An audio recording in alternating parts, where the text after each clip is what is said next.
So without further ado, Rochester City Blessing Church, would you stand on your feet and join me in welcoming Pastor Effort Wanas?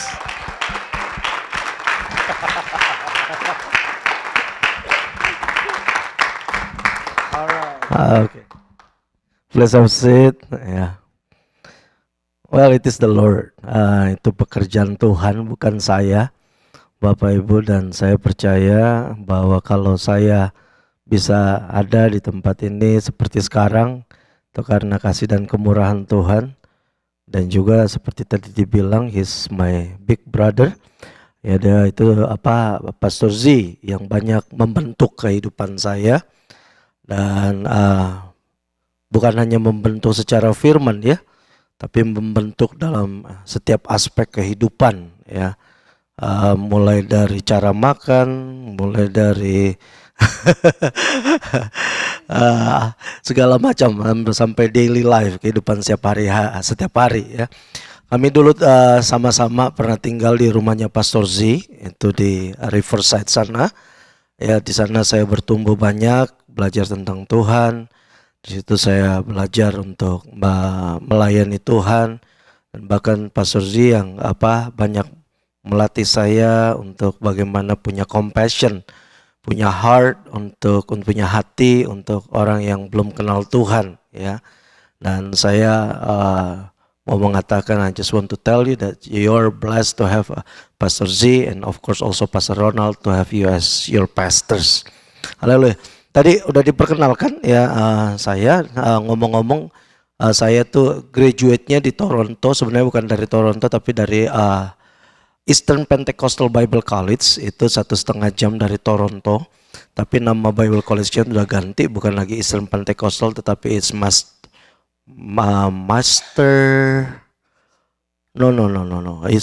Peterborough. It's called Master College. Namanya Master College. Itu di Toronto sekarang, tetapi mereka kembali pindah ke Peterborough. Itu tahun 1997 saya menyelesaikan my bachelor degree di sana, dan my master degree itu saya selesaikan di Malaysia, dan bukan master teologi, master of art in mission. Dan sebenarnya memang saya lagi ngambil doktoral, tetapi nampaknya saya akan berhenti dulu ya karena berbagai macam hal. Ya, kira-kira itu tambahan ya tentang saya, dan saya mau memberikan sedikit kesaksian tentang apa yang kita lakukan ya di Makassar ya, dan saya percaya ini juga adalah hasil daripada doa-doa gereja Tuhan yang ada di Indonesia. Bapak Ibu, saudara yang dikasih oleh Tuhan, berapa banyak yang percaya bahwa Tuhan sedang melawat Indonesia? Ya, nah saya kalau katakan Tuhan sedang melawat Indonesia, ini bukan cuma sesuatu kata-kata manis atau buah bibir, tapi saya sendiri melihatnya first hand ya. Bapak Ibu, saya pulang ke Indonesia tahun 97 karena di hati saya punya kerinduan untuk melihat Indonesia kenal Tuhan.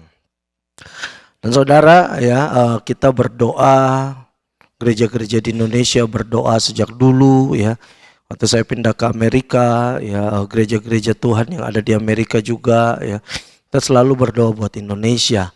Dan memang terjadi banyak pergerakan di Indonesia ya, tetapi saya mau katakan bahwa dalam 3 tahun belakangan pergerakan Tuhan yang terjadi di Indonesia itu jadi lebih cepat. Dan kalau saya katakan terjadi pergerakan Tuhan, saya bukan bicara mengenai ada kebangunan rohani di daerah-daerah Kristen, ya di daerah Manado, di daerah orang-orang Batak, di daerah Papua ada pergerakan. Bukan cuma itu. Kita melihat bahkan di daerah-daerah yang belum percaya kepada Tuhan Yesus Kristus. Tuhan mau pakai bangsa Indonesia bukan cuma untuk orang Indonesia kenal Tuhan, tetapi juga supaya bangsa-bangsa lain bisa kenal Tuhan. Ya, saya masih ingat kalau doa sama-sama dengan teman-teman pendeta, gereja-gereja lain, salah satu doa kita adalah, Tuhan kami rindu agar bangsa Indonesia jadi berkat bagi bangsa-bangsa lain. Cuma sayangnya saudara, orang Indonesia paling sedikit kirim misionaris ke bangsa-bangsa lain. Doanya paling kenceng tapi kirimnya paling kurang. Dan ini kenyataan. Tapi saudara, beberapa tahun terakhir ini di Indonesia ini lagi cukup banyak orang-orang dari Iran, dari Afghanistan, ya, folder refugee bisa dibuka. Dari Pakistan, dari Syria, mereka datang ke Indonesia. Sebenarnya bukan ke Indonesia sih, mereka mau ke Australia. Tetapi sekarang Australia close the border, tutup border mereka. Jadi orang-orang ini akhirnya they got stranded di Indonesia. Mereka nggak bisa ke tempat lain. Mereka akhirnya ada di Indonesia. Dan di Indonesia mereka kenal Tuhan. Ya, dan saudara, ya. Di Makassar sendiri ada sekitar 2.000, ya, 2.000 ya, 2.000 mungkin ya lumayan lah ya, 2.000 orang Iran, Afgan, campur ada orang Somalia juga ya. Dan bagi Anda yang orang-orang dari Manado ya, orang Afghanistan yang di Afghanistan tuh ada beberapa suku ya, dan suku yang ada di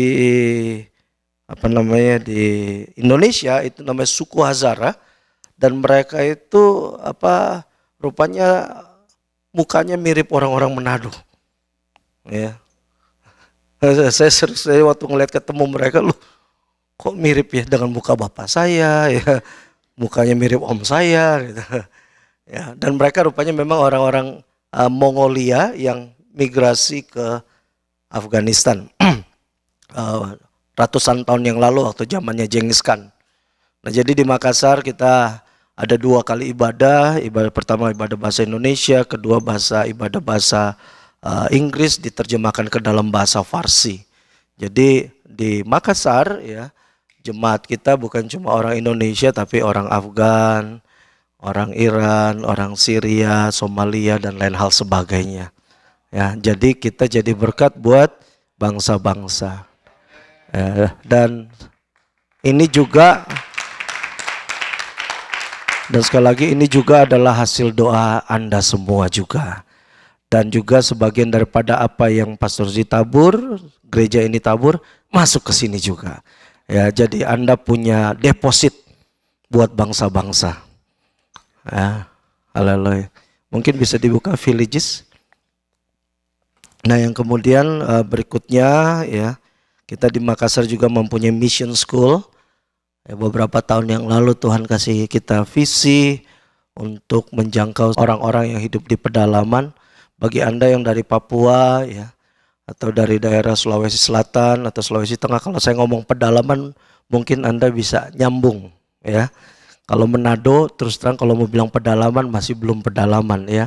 Tapi kalau pedalaman yang saya cerita ini benar-benar pedalaman ya. Saudara ya, dari Makassar ke tempat ini ya, yang di Papua atau ada satu tempat di Sulawesi Selatan, itu kalau secara distance jarak itu dekat. Tapi kalau secara waktu lebih cepat saya ke Boston daripada ke sana. Anda mengerti yang saya maksud ya? Jadi lebih cepat untuk saya ke Boston daripada ke daerah ini. Nah, ini adalah satu tempat yang kami layani ya, secara nggak sengaja Tuhan bawa kami ke sana. Ya, ini dari Nabire ini masih 12 jam lagi kami naik boat. Ya, Kenapa? Oh ya, bakar batu ya. Jadi waktu kami masuk ke daerah ini, saudara, ya rupanya anak-anak, bukan cuma anak-anak, orang di sana tuh belum pernah mandi seumur hidup mereka. Ya, jadi ya waktu kami masuk kami struggle, orang-orang di sana nggak bisa bahasa Indonesia, dan pada saat itu orang-orang di sana juga nggak tahu apa itu mereka. Kalau mereka itu orang Indonesia mereka nggak ngerti. Presiden SBY pun waktu kita masuk mereka nggak tahu kalau presiden mereka tuh Bapak Susilo Bambang Yudhoyono. Mereka nggak tahu, mereka cuma tahu siapa kepala kampung mereka sudah. Ya, dan mereka nggak tahu yang namanya bendera, mereka nggak tahu uang rupiah, nggak tahu sama sekali. Ya, dan saudara kalau Anda lihat itu ada bayi di situ. Ya, nah, anak bayi ini ya, tradisi mereka 1 tahun itu kalau baru lahir nggak dibersihkan. Jadi waktu kami sampai di sana ada anak-anak bayi yang telinganya sudah penuh dengan jamur, sedemikian kotornya. Ya, jadi waktu kami di sana kami mencoba untuk menjelaskan kepada orang-orang di sana, mencoba untuk bawa mereka untuk tahu cara hidup yang benar. Ya, ini yang terjadi, dan saudara, oleh anugerah Tuhan waktu kami memulai itu benar-benar masih tanah kosong. Tapi waktu kami mulai di sana, malah pemerintah bangunkan rumah untuk penduduk di sana, bangunkan gereja untuk penduduk di sana. Ya, dan bahkan pemerintah waktu itu sempat meminta kami, ayo kirim tenaga kamu, ada daerah pedalaman lagi. Cuma masalahnya kita masih kekurangan tenaga ya, karena memang ya begitu banyak daerah yang kami jangkau dan sentuh ya. Dan saudara, di daerah ini ya, waktu pertama kali leader kami ke sana ya, saya tanya apa yang menjadi kebutuhan mereka di sana, dan dia jawab, kita butuh banyak perempuan. Saya kaget, kenapa butuh banyak perempuan? Rupanya orang-orang di sana pada poligami. Ya, dan karena poligami, ya, akhirnya mereka menikah sampai anak usia 8 tahun pun mereka nikahi. Ya itu tentu saja waktu dia jawab perempuan is just a joke ya. Dia cuma bercanda aja. Jadi makanya tiap kali ada anak-anak perempuan yang mulai nakal-nakal gitu ya di gereja, saya bilang, kamu mau kawin kita kirim ke Papua, langsung dapat. Ya begitulah kira-kira. Tapi saudara ya, ya kita bawa beberapa anak ke panti asuhan kami di Makassar, dan ya waktu bawa kita nggak tahu ini umur berapa ya. Mereka nggak tahu tanggal lahir kapan, nggak tahu. Ditanya kapan lahir, oh waktu itu papa saya lagi pergi berburu katanya. Kita nggak tahu kapan papanya pergi berburu kan. Jadi ya udah kita bawa ya, bahkan ada satu anak yang waktu itu kita tebak ini mungkin usianya 7 tahun gitu ya. Tapi sekarang dia kelas 4 SD udah kumisan, tebel lagi. Jadi ya demikian kami mengajarkan pendidikan dan lain hal sebagainya. Dan saudara, ini beberapa pelayanan, masih ada pelayanan-pelayanan lagi yang kami lakukan. Ya, tetapi saya mengajak kita, mari kita tundukkan kepala, kita berdoa, kita akan dengar firman Tuhan. Tuhan Yesus, kami bersyukur untuk semua kebaikan-Mu. Dan kami berdoa Tuhan, Engkau yang mau menyatakan apa yang Engkau mau Tuhan Yesus. Engkau yang berbicara kepada setiap daripada kami, agar kami dapat menjadi umat-Mu yang melakukan firman-Mu. Terima kasih, terpujilah akan nama-Mu, dalam nama Yesus kami berdoa. Amin. Saudara yang dikasihi oleh Tuhan, ya saya belajar firman Tuhan, saya merenungkan firman Tuhan, dan hari ini ya ini adalah firman yang Tuhan taruh di dalam hati saya untuk jemaat di tempat ini ya. Waktu saya mendapatkan firman Tuhan ini ya, ini adalah apa yang saya lihat. Dan saya menemukan bahwa di dalam Alkitab, ya, bahkan bukan cuma di dalam Alkitab, tetapi dalam kehidupan nyata kita, secara spiritual, secara rohani itu, kehidupan kerohanian seseorang itu dibagi di dalam 4 tipe. Ya. 4 tipe. Ya, kalau di dunia ini, Anda mungkin pernah dengar bahwa ada 4 karakteristik dari orang. Ya, ada yang tipe melankolis, ada yang tipe kolerik, ya.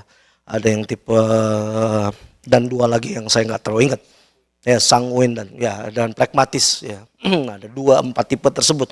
Nah, saya belajar di firman Tuhan, saya menemukan bahwa kalau yang saya pelajari ada 4 tipe orang ya, 4 tipe orang yang kondisi rohaninya seperti ini ya. Yang tipe pertama adalah tipe orang-orang yang mereka simply bad people, orang-orang yang tidak baik. Ya, orang-orang berdosa. Ya.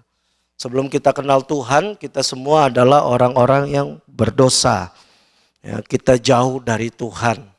Nah, kalau saya katakan orang berdosa, ya, ada orang berdosa yang memang jahat, mereka kriminal, ya, mereka melakukan pembunuhan, mereka mencuri, mereka merampok, ya, mereka melakukan hal-hal yang merugikan akan banyak orang.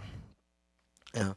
Tetapi sebenarnya orang yang berdosa ini nggak semuanya itu melakukan hal-hal yang merugikan orang lain. Ya, ada yang ya mereka nggak merugikan kita, tetapi mereka tetap berdosa. Ya, kita tahu saat ini isu LGBT itu menjadi sebuah isu yang bukan hanya di Amerika tapi mendunia. Ya, di Indonesia sendiri ini udah menjadi sebuah isu juga yang saat ini diperbincangkan. Ya, bahkan kalau saya baca berita-berita di beberapa negara yang secara uh, secara agama itu moderat, saya bicara mengenai agama-agama Islam, ya, bahkan mereka pun memperbincangkannya. Ya. Well, kalau menurut firman Tuhan tentu, ya, firman Tuhan mengatakan itu bukanlah hal yang sepatutnya kita ikuti. Ya, itu adalah hal yang menurut firman Tuhan tidak baik. Ya, tetapi ada orang-orang yang buat mereka, ya mereka melakukannya, saya lakukan, saya tidak merugikan orang lain. Ya. Dan bukan cuma itu, ya, pornografi. Ya, ada orang-orang yang kecanduan dengan pornografi dan itu adalah hal yang berdosa di mata Tuhan. Tetapi banyak orang yang bahkan menikmatinya dan buat mereka, well, saya tidak merugikan akan orang lain. Tetapi tetap saja itu adalah hal yang berdosa di mata Tuhan. Ada amin semuanya. Ya.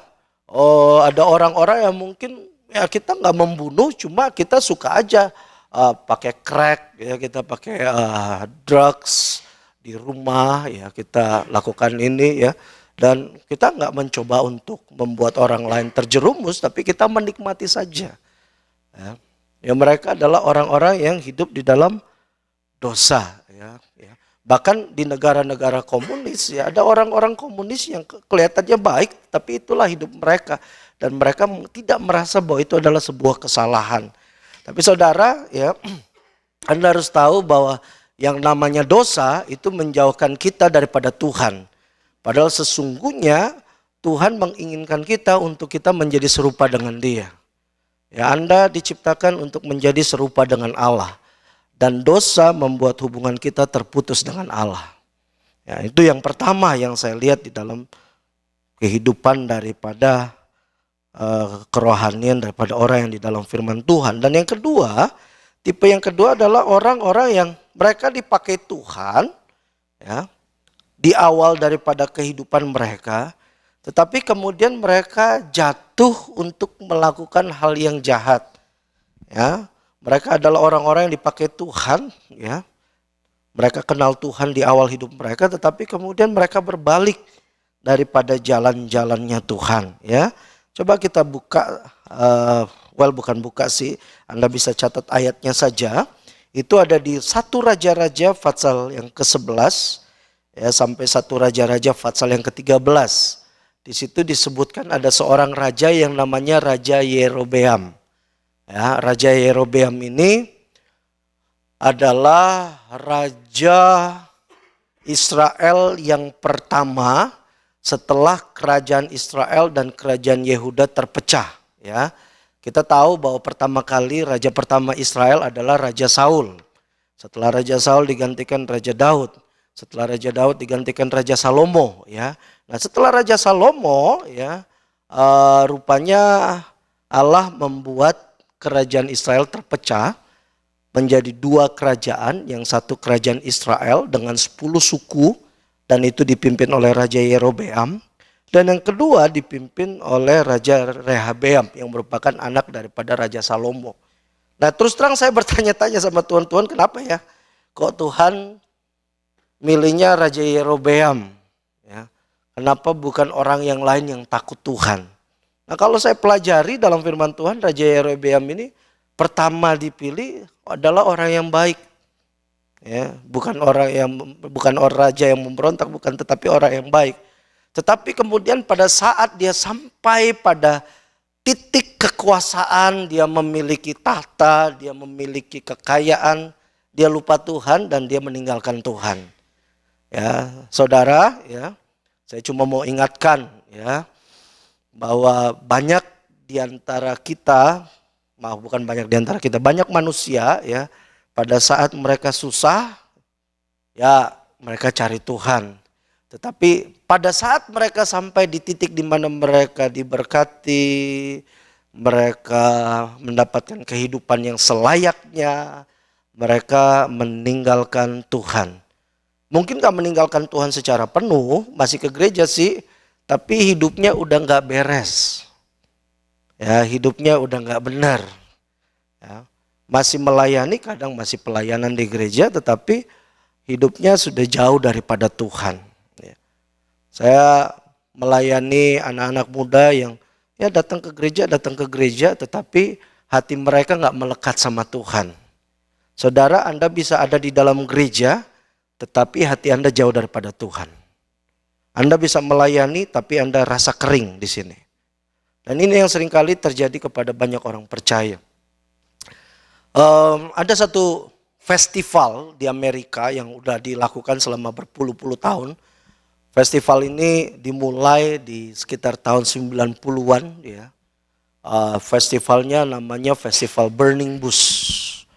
Ya, Burning Man. Sorry, Burning Bush. Burning Man. Burning Man. Thank you Pak Susi. Ini festivalnya diadakan di padang gurun ke arah Nevada sana. Nah, saya pertama kali tahu festival ini karena ada kalau Anda tahu majalah Karisma, ya saya baca di majalah Karisma, dan festival Burning Man ini diulas oleh seorang yang namanya George Otis. Nah, waktu saya baca festival ini cukup mengerikan ya, karena di festival tersebut orang bisa datang sebebas-bebasnya mengekspresikan siapa diri mereka. Dan bahkan ya di festival ini orang di-encourage, didorong untuk pergi ke sana dalam keadaan nudis, telanjang. Jadi kalau ada orang yang ke sana pakai baju itu langsung dibunyiin rame-rame gitu ya, ada nggak tahu bunyiin pakai apa, tapi mereka bilang ruki, orang baru datang ya. Jadi mereka melakukan satu festival yang benar-benar evil, sangat jahat. Dan saudara, yang mengejutkannya, ya, festival ini dimulai oleh sekelompok orang yang tidak takut Tuhan, dan beberapa di antara mereka yang memulai, mereka adalah mantan misionaris, mantan pelayan Tuhan. Dan mereka pelayan Tuhan misionaris yang bukan dari istilahnya, oh itu gereja liberal, gereja tradisional, bukan. Tetapi beberapa yang George Otis tulis, lihat, mereka ini adalah misionaris yang dulunya berasal dari kalangan karismatik, penuh Roh Kudus dan lain hal sebagainya. Wow, waktu saya baca itu saya terkejut ya. Kok bisa ya orang yang penuh Roh Kudus, orang yang dipakai Tuhan, tapi mereka justru jadi salah satu pelopor untuk acara seperti ini. Ya saudara, saya melihat bahwa ada orang-orang Kristen, ada orang-orang yang ke gereja karena mereka mau bertemu dengan Tuhan. They have earnest expectation, benar-benar untuk ketemu dengan Tuhan. Bukan cuma itu ya, tapi ada orang-orang yang memang mereka pengen kekristenan itu menjadi sesuatu yang real, nyata. Ya, benar-benar sesuatu yang hidup dalam hidup mereka. Saudara, saya berasal dari latar belakang gereja Pantekosta ya. Mama saya, sejak saya dikandung mama saya udah dengar puji-pujian dalam nama Yesus. Sejak saya masih di kandungan ya, itu saya udah dengar lagu Api Pantekosta ku punya. Saya berasal dari latar belakang yang demikian. Ya.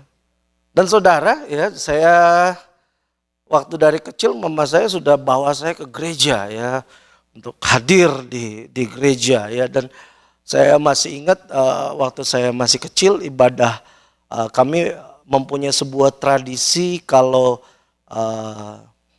hari pencurahan Roh Kudus itu 40 hari sebelum pencurahan Roh Kudus kami akan doa di gereja tiap malam. Dan memang Tuhan melawat gereja kami ya, dan banyak orang yang dilawat Tuhan penuh dengan Roh Kudus. Tapi saya sebagai seorang anak ya, yang waktu itu masih SD gitu ya, melihat kanan kiri gitu, kok orang begitu dipenuhi Roh Kudus ya. Waktu itu kursinya masih kursi-kursi kayu gitu ya, itu kursi kayu bisa jatuh-jatuhan, aduh. Terus kemudian orang menangis dilawat Tuhan gitu ya, dan saya merasa bersalah ya, aduh kalau saya nggak nangis gimana nih. Dan kadang-kadang saya harus cubit paha saya supaya ayo nangis.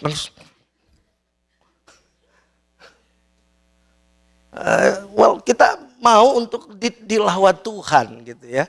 Kita pengen supaya benar-benar Tuhan menjamah.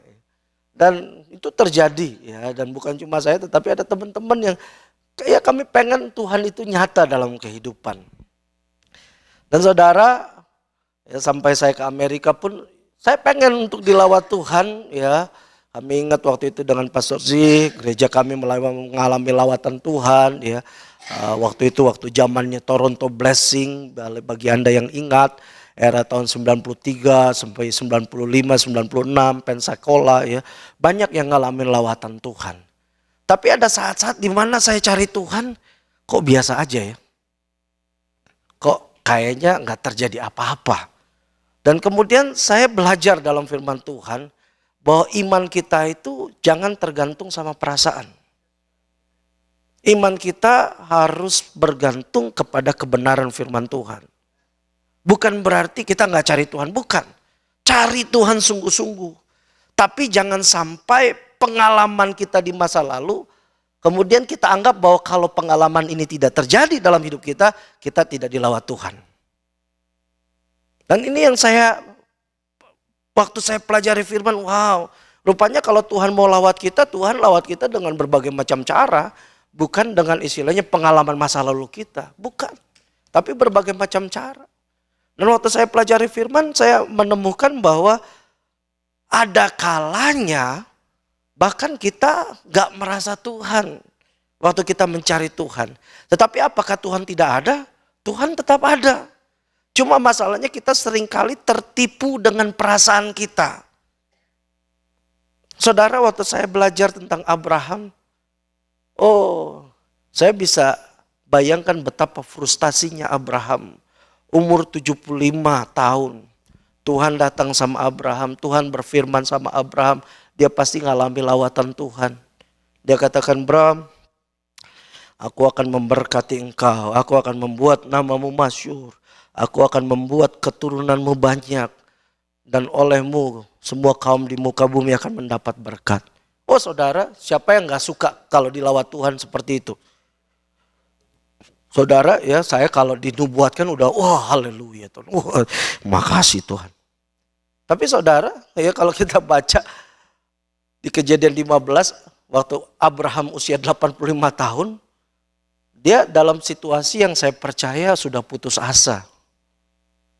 Saya bisa bayangkan andai kata Abraham hidup di zaman sekarang, mungkin dia udah pergi ke dokter yang terkenal di Amerika, dia udah pergi ke dokter di Cina sana, dia udah pergi coba berbagai macam obat dengan istrinya ya, dan kemudian udah usia 85 ya, nggak dapat. Dan kemudian Tuhan datang sama Abraham lagi, ngomong lagi sama Abraham.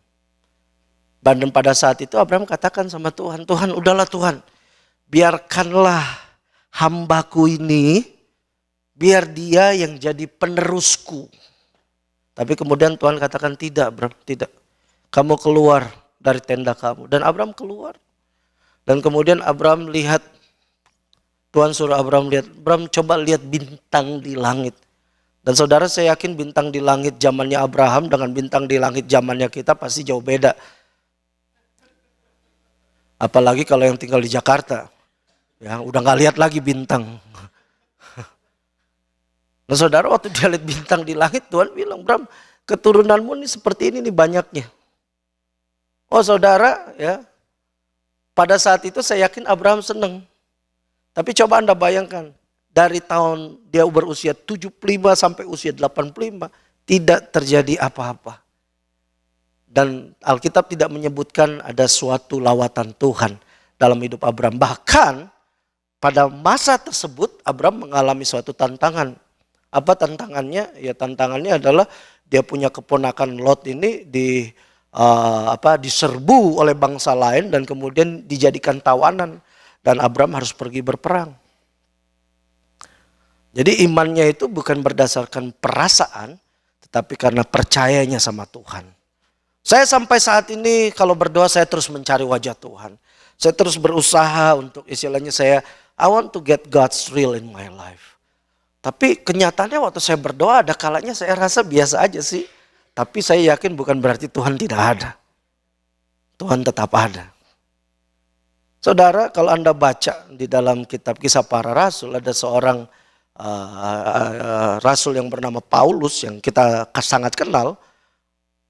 Saudara, di dalam kisah itu diceritakan dia waktu itu sudah ditahan untuk dibawa pergi ke Roma. Dan kemudian waktu dia pergi ke Roma, kapalnya itu saudara mengalami badai dan akhirnya got shipwreck, ya.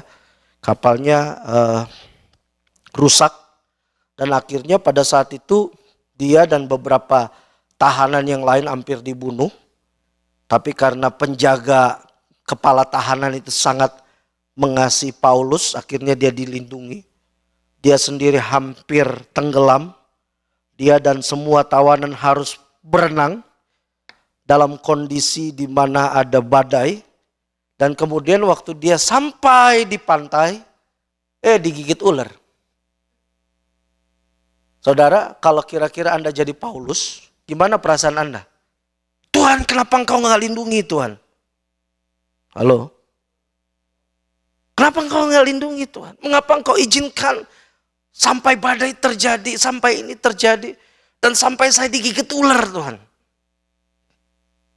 Dan sampai orang-orang pada cerita, menurut kisah di Kisah Para Rasul, wah ini jangan-jangan nih orang dikutuk sama dewa nih sampai digigit ular. Tapi karena dia digigit ular tersebut, Tuhan lakukan mujizatnya. Dan saudara, Anda bisa bayangkan apakah pada saat itu Paulus merasakan hadirat Tuhan? Tidak. Tetapi dia melihat mujizat Tuhan. Dan satu masa saudara, dalam hidup saya tadi saya sudah katakan saya kuliah di Malaysia, di Penang. Ya, saya kuliah ke Indonesia. Saya kuliah di Penang itu juga karena anugerah Tuhan. Ya, bukan karena saya dapat beasiswa. Ini suatu kesaksian yang cukup panjang. Ya, dan saudara bukan cuma beasiswa, tetapi dari Makassar ke Kuala Lumpur pada saat itu baru Air Asia, sebuah penerbangan baru buka route, a new route. Ya, dan saudara selama 1,5 tahun saya kuliah di Penang, Malaysia, yaitu saya bayar tiket round trip dari Makassar ke Kuala Lumpur itu cuma sekitar $40. Dan itu 3 jam 20 menit perjalanan. Ya kira-kira seperti itu. Dan saya tahu itu Tuhan yang membuat saya untuk saya bisa kuliah di sana. Jadi saya ada travel 8 kali ya. Itu tiketnya $40, $50 gitu ya. Bahkan waktu 3 kali pertama pergi ya. Kalau Air Asia kan harus we have to pick a seat. Kita harus pilih kursi. Ini kita bukan pick a seat. Tetapi pick a place to sleep. Karena banyak tempat duduk yang kosong. Jadi kalau naik pesawat udah dikasih tempat duduk, habis itu ya udah cari mana yang satu row kosong, tidurlah di situ. Dan saudara, waktu satu saat saya pergi ke sana, saya nyampe di Kuala Lumpur. Dan waktu saya dari Kuala Lumpur saya mau naik bus ke Penang, rupanya lagi high season, semua kendaraan full. Dan saudara, saya punya janji besok pagi di sana. Andai kata saya cancel untuk naik bus malam itu janji saya molor semuanya. Sehingga saya putuskan, oke deh, saya pokoknya naik bus aja, cari pokoknya. Dan akhirnya ada calo, ya di Malaysia juga ada calo, datangin saya.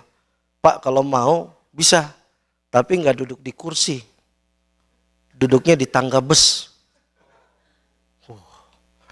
Saudara, waktu itu saat saya mau protes sama Tuhan. Tuhan, hamba Tuhan, hambamu Tuhan, masa naik di sini Tuhan. Tapi apa boleh buat, saya harus ambil tindakan tersebut. Akhirnya oke, saya naik bus tersebut. Saya duduk di tangga ya. Dan beberapa kali hampir jatuh karena ketiduran. Saya masih ingat beberapa kali hampir jatuh. Dan saudara, nyampe di Penang. Waktu mau ambil tas saya dicuri. Wah, itu benar-benar waktu itu Tuhan. Udah naik bus di tangga. Udah gitu naik busnya pun harganya lebih mahal daripada yang duduk di kursi. Tas hilang. Tapi laptop saya ada sama handbag saya.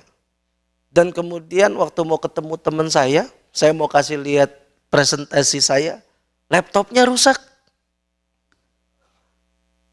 dan baju semua hilang. Saudara, saya mau jujur sama Anda, at the time, waktu itu saya tidak merasakan Tuhan sama sekali. Tapi saya lihat penyertaan Tuhan. Secara feeling rasanya gak enak. Tapi saya lihat penyertaan Tuhan lewat kehidupan saya. Nah, saya mau katakan kepada setiap daripada kita, ya, dalam kehidupan kita, yes, it's good untuk kita ngalamin Tuhan, untuk kita dilawat Tuhan. Tetapi iman kita bukan berdasarkan perasaan, tetapi berdasarkan kepercayaan kita, kebenaran yang firman Tuhan katakan. Dan saudara, ya, orang-orang ini, ya, saya melihat bahwa mereka mau mengalami Tuhan dalam hidup mereka. Mereka mau melihat mujizat. Karena mereka nggak melihat mujizat, mereka nggak alami Tuhan, akhirnya mereka meninggalkan Tuhan. Ini yang terjadi. Ada orang-orang Kristen yang kadang kecewa, Tuhan aku udah berdoa, aku udah minta ini, aku udah berserah, aku udah kasih perpuluhan, aku udah setia, aku udah ini. Tapi kok Tuhan nggak lakukan apa yang saya mau. Dan akhirnya mereka tinggalkan Tuhan. Itu tipe yang kedua. Tipe yang ketiga. Tipe yang ketiga adalah tipe yang orang-orang yang baik, yang melakukan kehendak Tuhan untuk kehidupannya dan generasinya. Orang-orang ini sangat mencintai Tuhan, sangat komitmen kepada Tuhan, mengasihi Tuhan, mereka setia dalam kehidupan kerohanian mereka, mereka berdoa, mereka memberikan perpuluhan, mereka pergi pelayanan misi dan lain hal sebagainya. Hanya mereka melayani Tuhan hanya untuk hidupnya dan generasinya.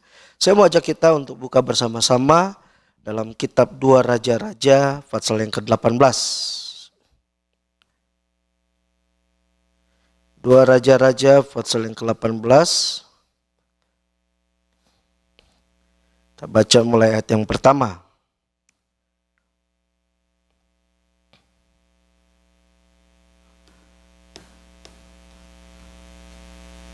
Firman Tuhan berkata, maka dalam tahun ketiga zaman Hosea bin Ela raja Israel, Hizkia anak Ahaz raja Yehuda menjadi raja. Ia berumur 25 tahun pada waktu ia menjadi raja, dan 29 tahun lamanya ia memerintah di Yerusalem. Nama ibunya ialah Abi, anak Zakaria. Ayat yang ketiga, ia melakukan apa yang benar di mata Tuhan, tepat seperti yang dilakukan Daud, bapa leluhurnya. Ya. Nah, kita lihat di sini, ya, Hizkia ini melakukan apa yang tepat di mata Tuhan. Ayat 4 mengatakan dia yang menjauhkan bukit-bukit pengorbanan, dia yang meremukan tugu-tugu berhala, dia yang menebang tiang-tiang berhala, dia yang menghancurkan ular tembaga yang dibuat Musa, ya, dan seterusnya dan seterusnya. Dia orang yang sungguh-sungguh setia kepada Tuhan. Haleluya. Tapi saudara, ya, sebagai orang percaya dalam kehidupan kita itu nggak selalu mulus. Katakan sama-sama, tidak selalu mulus. Nggak selalu mulus, ya. Pasti ada tantangan. Pasti ada ujian. Ya, pasti ada kesulitan yang dialami. Ada orang yang mengatakan seperti ini sama saya. Kenapa ya sejak saya jadi orang Kristen kok hidup sepertinya tambah sulit. Nah, dengarkan baik-baik. Kehidupan kita tidak tambah sulit walaupun kita sudah jadi orang percaya. Kesulitan selalu ada dalam setiap hidup orang. Baik itu orang percaya atau orang gak percaya. Yang membedakan adalah pada saat kita menjadi percaya, kita tidak bisa lagi menjawab persoalan kita berdasarkan kemauan kita. Kita harus menjawab persoalan tersebut berdasarkan kemauan Tuhan. Jadi misalnya contoh, ya. Ada orang yang dia seorang pengusaha. Sebelum bertobat, ya, pada saat dia kena masalah, dia bisa tipu kanan tipu kiri untuk keluar dari masalahnya dia. Halo, ini contoh. Tapi pada saat dia udah percaya sama Tuhan, kesulitan ada lagi. Tapi dia nggak bisa tipu kanan tipu kiri lagi untuk keluar dari masalahnya. Anda mengerti yang saya maksud? Dan akhirnya membuat istilahnya, ya, masalah yang dihadapin kok tambah besar? Bukan tambah besar, bukan. Cuma dia nggak bisa lagi lakukan cara yang lama. Ada amin. Itu yang terjadi. Jadi kalau Anda katakan, wah ikut Tuhan ini tambah berat tantangan, nggak tambah berat. Sama. Cuma bedanya adalah kita akan melihat mujizat Tuhan nanti dengan caranya Tuhan. Itu yang membedakan. Nah saudara, ya masalah pun dialami oleh Raja Hizkia ini. Masalah apa yang dialamin, coba kita buka bersama-sama di dalam kitab dua Raja-Raja, masih pasal yang ke-18. Kita baca ayat yang ke-28.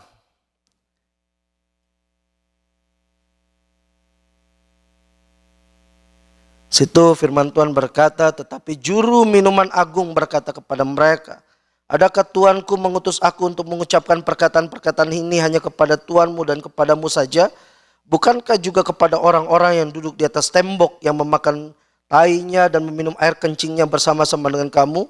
Kemudian berdirilah juru minum agung dan berserulah ia dengan suara nyaring dalam bahasa Yehuda. Ia berkata, dengarkanlah perkataan Raja Agung, Raja Asyur.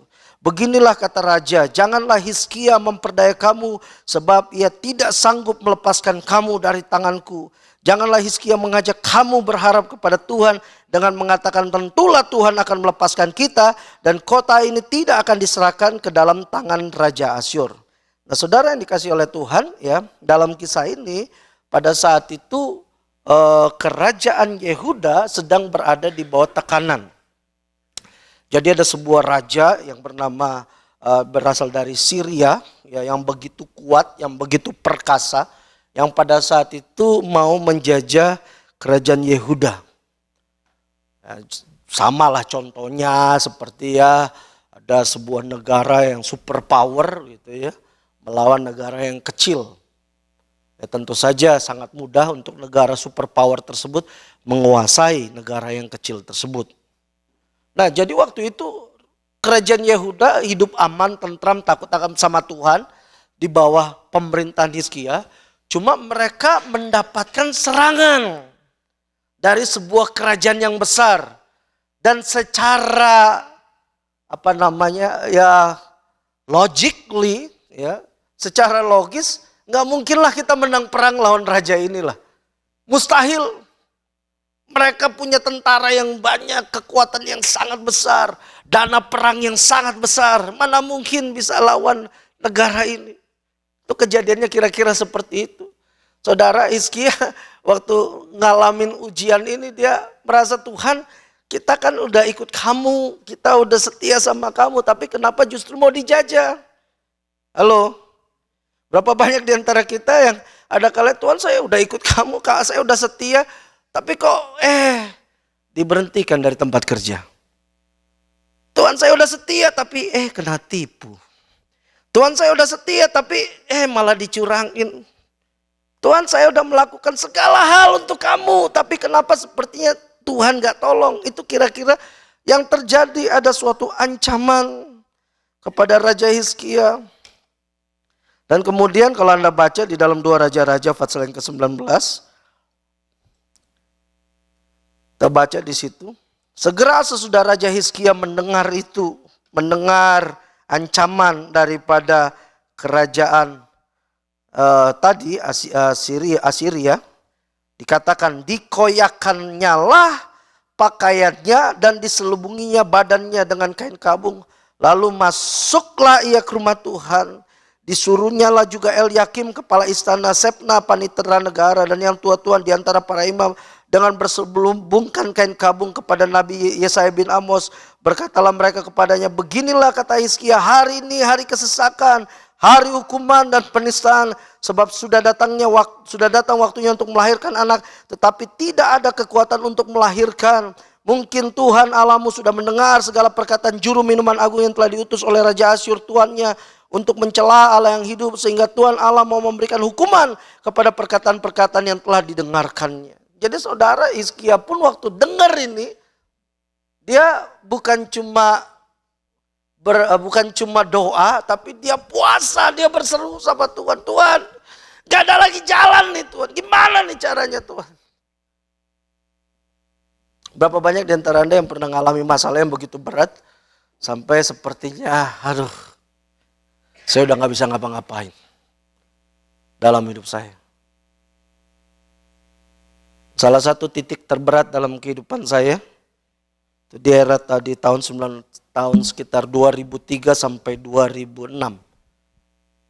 Saat itu saya sudah menjadi seorang gembala, Bapak Ibu, di Makassar. Waktu itu sudah menikah dan tahun 2004 saya mempunyai seorang anak. Pada saat itu saya membantu seorang teman saya dalam usahanya, tetapi malah saya terjebak. Dijebak dalam usaha tersebut yang membuat saya akhirnya dilaporkan ke polisi. Saudara, ya saya nih berasal dari latar belakang senakal-nakalnya saya, paling nakalnya cuma nyontek di sekolah. Kira-kira seperti itulah saya. Jadi nakal itu kejahatan terbesar saya dalam kehidupan. Jadi waktu saya dipanggil sama polisi, diberikan surat dan dikatakan saya sebagai tersangka, itu dunia seperti mau runtuh. Saya pada saat itu sepertinya, Tuhan, kok bisa gini? Saya udah setia, saya udah melakukan apa yang kau mau, tapi kok malah seperti ini. Dan singkat cerita saudara, ya, dan mulai saat itu kehidupan kerohanian saya goyang. Dan akhirnya membuat saya memutuskan untuk, oke, kalaupun saya harus mundur sebagai seorang gembala, it's okay. Saya akan memulai dari nol kembali.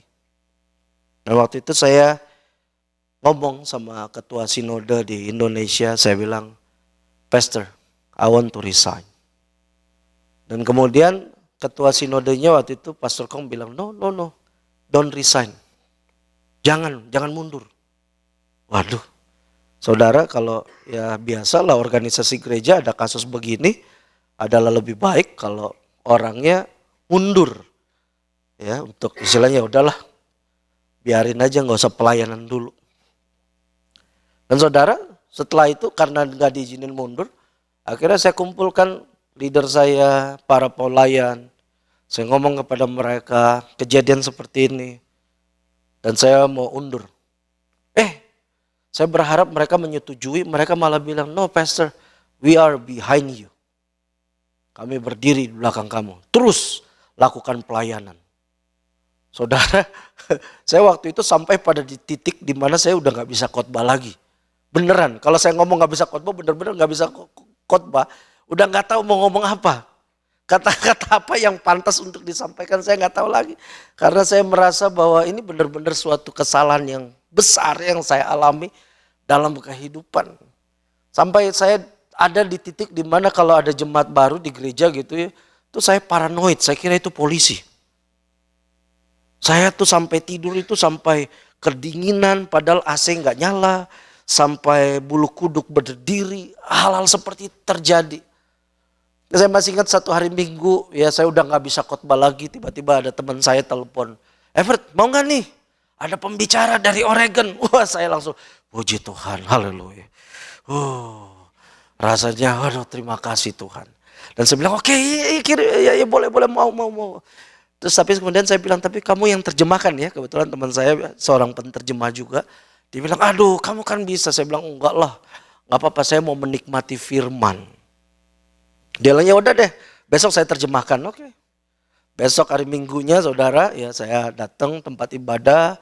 Waktu itu kami masih ibadah di sebuah hotel yang lantai 6, kita ibadah di lantai 6. Saya melihat jam, kok belum muncul gitu ya. Saya kemudian turun ke bawah ya, mau cari tahu, jangan sampai dia di lantai 1 dia nggak tahu tempatnya. Saya turun ke bawah dan akhirnya ketemu dengan orang pembicaranya ya, karena orang bule ya. Dan udah, wah, you must be the guy that will preach in my church. Dia bilang, yes, and you must be Pastor Everett. Yes, okay, ya. Dan kemudian saya tanya, where's my friend? Dan pembicara bilang, oh no, he already left. What? Yeah, he left. I thought he's gonna translate. No, he said you're gonna translate. So I pick up my phone, saya telepon teman saya, dimatiin handphonenya. Saya bilang, bener-bener nih ya. Well, saat itu seperti saya katakan, I come to the point where I cannot preach at all. Ya saudara, waktu itu mau khotbah, Jadi waktu itu selesai penyembahan, walaupun konsentrasi nggak ada dan hati ini sudah campur aduk ya, udah gado-gado, udah pecel rasanya pokoknya ya. Dan saya menerjemahkan. Dan saudara tahu di tengah-tengah ketakutan terbesar saya, pengkhotbah ini khotbahnya kasih mengalahkan semua ketakutan. Jadi saya bukan hanya di-encourage, I even preach it. God made me to preach that word. Wah, saya pulang kuat lagi saudara. Haleluya, haleluya. Tapi belum berhenti. Rasa takut itu udah benar-benar mencengkram saya begitu kuat. I come to the point where, I just want to write a letter. Saya gak kasih tahu istri, pokoknya itu hari Minggu malam saya ingat, saya mau tulis surat. Pada jemaat minta maaf, kepada sinode minta maaf, I have to leave the ministry. I just want to leave. I cannot. Ya waktu itu udah berapa kali lah dipanggil ke kantor polisi. Dan ini hati gak sejahtera Bapak Ibu. Ya, karena ada perasaan bersalah yang sangat besar yang saya alami. Dan pada saat itu saya benar-benar already out of my mind. Saya waktu itu nginep di rumah mertua saya di lantai 2 ya. Lantai 1 itu toko mertua saya ya. Tiba-tiba karena waktu itu udah rencana demikian, udah saya sedang matangkan ya. Saya nggak kasih tahu istri, pokoknya do you want to come with me? You come. You don't want to come? Fine, you stay here. Ya, karena udah rasa benar-benar berat. Dan di lantai 2 itu tiba-tiba mau kencing saudara. Dan entah kenapa saya nggak ke toilet di lantai 2, saya turun ke lantai 1. Ke lantai 1 dan kemudian saya pakai toilet di lantai 1. Waktu saya turun, saya udah dengar bunyi telepon kring, kring, kring. Tapi saya cuek aja. Ya, saya terus ya. Dan kemudian saya nggak angkat-angkat telepon. Ya. Pada saat itu pikiran udah mumet. Dan saudara, ya waktu saya angkat telepon, ya saya kaget. Karena yang telepon gembala Anda, Pastor Z. Halo? Wih, you call me. Dan saudara pada saat itu Pastor Z lagi ngajakin, yuk ke Boston yuk. Bantu pelayanan di Boston. Wah, saudara waktu dapat terima telepon itu saya merasa ada juru selamat. Yes. Waktu itu dia nggak tahu cerita saya secara lengkap. Dan kemudian waktu dia ngomong halo, I was just broke down, I cry, I told him all the story from the beginning until the end. And then I was waiting for his voice to say, it's okay, come to Boston. But he didn't say that. Dia gak bilang itu, dia malah bilang, kamu telah melihat, you preach about Daniel in the lion's den. You preach about Shadrach, Meshach, and Abednego went through the fire. You preach about Joseph, he was a slave, and then he came out as a winner. Now it's time for you to face it. Oh saudara, saya tambah nangis. Ya, pertama saya dikuatkan. Yang kedua, ajakan ke Boston gak ada lagi. But at the time, God sent the right man to call me. Dan saudara, yang ajaibnya dia gak pernah telepon saya di mertua saya. Kok bisa? At the time. Well, saudara ya, dan ini adalah hal yang seringkali kita akan alami kalau kita ngikut Tuhan. Kita jalan sama Tuhan dan kalau kita sungguh-sungguh cari Tuhan ini yang terjadi. Dan saat itu saya lewati semua hal yang saya harus lewati dan by the grace of God that I'm here. Tapi kemudian kita lihat saudara, jadi Yeskiel berserah sama Tuhan. Saya ingat saat itu saya berserah sama Tuhan, Tuhan tolong Tuhan. Ada masalah ini, tetapi saudara waktu masalah ini terjadi ya kepada Hizkia, ada masalah yang lain yang terjadi. Kita lihat di dalam 2 Raja-Raja pasal yang ke-20.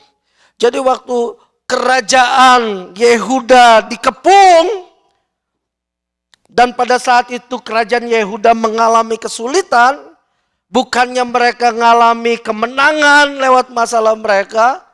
Justru kalau kita baca dalam 2 Raja-Raja 20 ayat yang pertama di situ dikatakan pada hari-hari itu Hizkia jatuh sakit dan hampir mati. Oh saudara, coba kalau Anda sedang mengalami kebangkrutan, kegagalan dalam kehidupan, dan kemudian mengalami masalah yang lain yang lebih besar. Can you still have your faith in God? Apakah Anda masih beriman sama Tuhan? Ini yang terjadi saudara. Dan kemudian firman Tuhan berkata, lalu datanglah Nabi Yesaya bin Amos dan berkata kepadanya, beginilah firman Tuhan, sampaikanlah pesan terakhir kepada keluargamu, sebab engkau akan mati, tidak akan sembuh lagi. Saudara, kayaknya sekali-sekali pengen gitu ya, jadi kayak Nabi perjanjian lama, kalau mau doakan orang sakit gitu ya. Kan kita kalau mau doakan orang sakit, kalau pendeta kan harus nice, harus warm, nunjukin our loving kindness ya. Oh, berserah sama Tuhan, kamu pasti sembuh ya, berserah. Ini ya terus terang kalau Nabi Yesaya nggak begitu ya. Hizkia udah sekarat, mungkin napas sudah dia datang. Udah buat warisan aja, titip pesan sama keluarga. Nggak lama lagi kamu mau mati. Ya kira-kira begitulah ya. Ya kan? Itu yang terjadi. Nggak lama lagi sudah. Pesan terakhir aja. Dan habis itu nggak enaknya dia langsung pergi. Jadi saudara, kalau Anda mempunyai gembala yang mengasihi Anda, bersyukurlah Anda tidak hidup di perjanjian lama.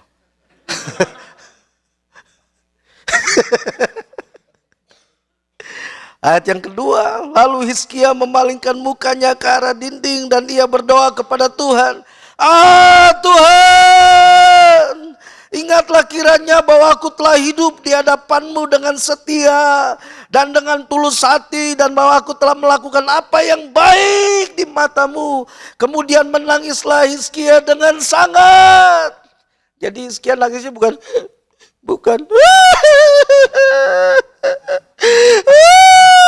kira-kira seperti itulah. Iya lah, menangis dengan sangat. Halo, ada yang pernah menangis dengan sangat? Saya yakin kalau Anda menangis dengan sangat bukan cuma bukan, tapi Anda histeris.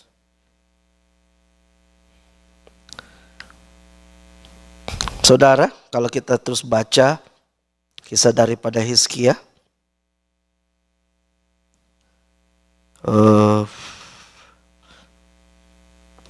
di dalam kitab 2 Raja-Raja, masih pasal yang ke-19. Kalau kita baca di situ, kemudian singkat cerita Israel dibebaskan daripada ancaman kerajaan Raja Asyur. Kalau kita baca 2 Raja-Raja pasal 19 ayat 35, maka pada malam itu keluarlah malaikat Tuhan, lalu dibunuhnyalah 185.000 orang di dalam perkemahan Asyur. Keesokan harinya pagi-pagi tampaklah semua bangkai orang-orang mati belaka. Sebab itu berangkatlah Sanherib Raja Asyur dan pulang. Lalu tinggallah ia di Niniwe. Pada suatu kali ketika ia sujud menyembah di dalam kuil Nisrok Allahnya, maka Adramelek dan Sarezer anak-anaknya membunuh dia dengan pedang, dan mereka meloloskan diri ke tanah Ararat. Kemudian Esarhadon anaknya menjadi raja menggantikan dia. Oh, ada tekanan, ada penyakit, tapi Tuhan melakukan caranya Tuhan. Dan kalau kita baca di dalam 2 Raja-Raja 20 ayat yang keempat, jadi saudara, 2 Raja-Raja 20 ini sebenarnya kisahnya terjadi pada saat Hizkia masih dalam tekanan.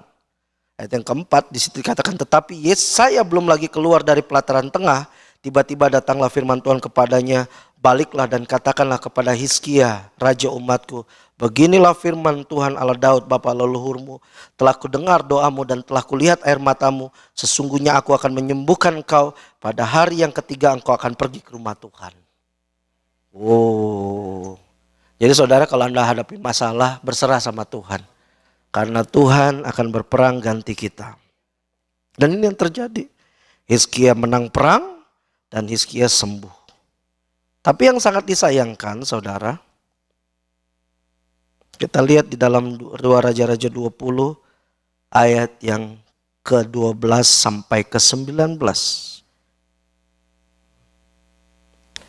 Firman Tuhan berkata, pada waktu itu Merodak Baladan bin Baladan Raja Babel menyuruh orang membawa surat dan pemberian kepada Hizkia sebab telah didengarnya bahwa Hizkia sakit tadinya.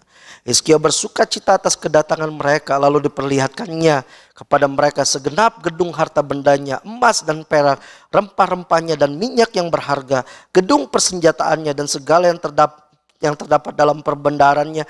Tidak ada barang yang tidak diperlihatkan Hizkia kepada mereka di istananya dan di seluruh daerah kekuasaannya. Kemudian datanglah Nabi Yesaya kepada Raja Hizkia dan bertanya kepadanya, apakah yang telah dikatakan orang-orang ini dan dari manakah mereka datang? Jawab Hizkia, mereka datang dari negeri yang jauh dari Babel. Lalu tanyanya lagi, apakah yang telah dilihat mereka di istanamu? Jawab Hizkia, semua yang ada di istanaku telah mereka lihat. Tidak ada barang yang tidak kuperlihatkan kepada mereka di perbendaharanku. Lalu Yesaya berkata kepada Hizkia, dengarkanlah firman Tuhan. Sesungguhnya suatu masa akan datang bahwa segala yang ada dalam istanamu dan yang disimpan oleh nenek moyangmu sampai hari ini akan diangkut ke Babel. Tidak ada barang yang akan ditinggalkan, demikianlah firman Tuhan. Dan dari keturunanmu yang akan kau peroleh akan diambil orang untuk menjadi sida-sida di istana Raja Babel.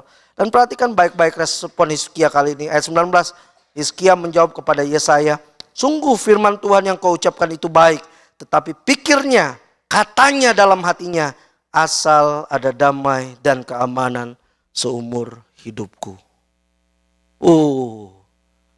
Saudara, tragis. Waktu dia ngalami masalah, berseru Tuhan. Waktu dia sakit, Tuhan. Pada saat dikatakan, suatu saat kerajaanmu dan seluruh isinya akan diambil. Respon dia apa? Dalam hatinya, asal jangan terjadi dalam masaku. Orang baik melayani Tuhan, tapi cuma mikir untuk diri sendiri. Saat ini banyak yang model demikian. How I could live for myself, for my family. Aku mau diberkati for me, myself, my family. I'm in peace as long as it is for me, myself. Dan ini yang tragis yang terjadi kepada banyak orang percaya. Saudara, mengapa Injil Tuhan itu sampai sekarang belum selesai? Karena terlalu banyak orang mau hidup berdasarkan jalannya sendiri, bukan jalannya Tuhan. They choose their own way. They come to church, yes they do. But when they come to church, they just ask God, bless me Lord. God, help me Lord. That's why I am really happy to hear Pastor Z encouraging you to pray for us. Because we're not living for ourselves. Kita nggak hidup buat diri kita. Tapi kita hidup buat kerajaan Allah. For other people, for the next generation. Mungkin Anda nggak harus pergi seperti yang saya lakukan. But at least you can pray. At least you can support us. Mungkin Anda nggak harus pergi ke tempat-tempat yang jauh. Because God call you to be here or call you to be somewhere else around here. Tapi tetap Anda punya tanggung jawab terhadap apa yang Tuhan kerjakan di seluruh dunia ini. Dan tipe yang keempat adalah orang-orang yang melakukan kehendak Tuhan bukan hanya untuk generasinya, tetapi untuk generasi selanjutnya. Mereka sama seperti orang yang tipe nomor 3, tetapi yang menjadi perbedaan adalah mereka adalah orang-orang yang berpikir tentang the next generation. Mereka orang-orang yang berpikir tentang masa depan. Mereka orang-orang yang benar-benar peduli akan rencana Tuhan yang akan terjadi. Abraham tadi saya sudah katakan, Usia 85 dia sudah patah hati. Tapi Tuhan datang melawat dia, kuatkan lagi, Bram. Lihat bintang di langit, Bram. Jangan sedih, Bram. Percaya sama Tuhan, Bram. Dan Abram percaya. Tapi kenyataannya sampai dia usia 99 masih belum ada lagi. Bahkan dia sudah putus harapan. Bahkan waktu malaikat datang kepada Abraham dan dikatakan tahun depan kamu akan punya anak. Sarah istrinya ketawa. Aku nih udah mati haid. Dan bahkan Tuhan suruh sama Abraham ganti nama. Dari Abraham jadi Abraham. Sarai jadi Sarah. Dari nama Abraham jadi Abraham yang artinya bapa segala bangsa. Tindakan iman. Anda bayangkan kalau Abraham ketemu dengan temannya. Temannya panggil, Bram, apa kabar Bram? Sorry, nama saya udah ganti. Siapa? Abraham, artinya apa? Bapak segala bangsa. Wih, udah berapa cucu kamu? Belum ada. Ya kira-kira itu yang terjadi. Istrinya Sarah. Sarah, ibu banyak bangsa. Ini pasti nih, wes ada 12 minimal. Gak ada. Tapi Abraham tetap setia sama Tuhan. Dan sampai kita baca